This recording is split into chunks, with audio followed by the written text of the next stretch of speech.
চিৎকার করে বলল রামের গলা নকল করে, ভাই লক্ষণ, শীতে শীতে শীতে রক্ষা করো। এই শুনে মা সীতা ভাবলো বিপদ। মা সীতা কি করলেন, ভাই লক্ষণকে পাঠালেন যে যাও তোমার দাদার বিপদ হয়েছে, রক্ষা করো। লক্ষণ বাড়ির সামনে একটা লক্ষণ রেখা কাটলেন, মা সীতা লক্ষণ রেখার মধ্যে থাকলেন।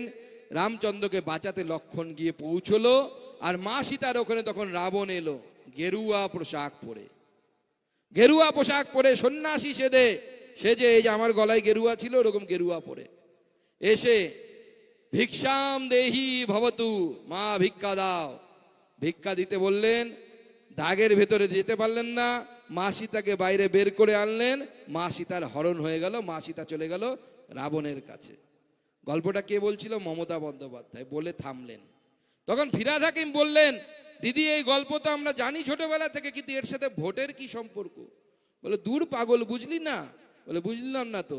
বলছে ওই যে সোনার হরিণটা দেখলি, ওটা হচ্ছে আমার লক্ষ্মীর ভান্ডার। ভোটের সময় 500 টাকা বাড়িয়ে দেবো, সব দিদিরা ওই সোনার হরিণের পেছনে দৌড়াবে দৌড়াবে দৌড়াবে দৌড়াবে। আর এখানে আমি একটু বলে রাখি, আপনারা লক্ষ্মীর ভান্ডার নিয়ে কোনো চিন্তা করবেন না। তৃণমূল যদি 500 টাকা বাড়ায়, আমি এই মঞ্চ থেকে কথা দিয়ে যাচ্ছি, ভারতীয় জনতা পার্টি 510 টাকা হলেও তৃণমূলের থেকে বেশি বাড়িয়ে আপনাদের লক্ষ্মীর ভান্ডার দেবে। ফলো করুন টাইমস নাও খবর।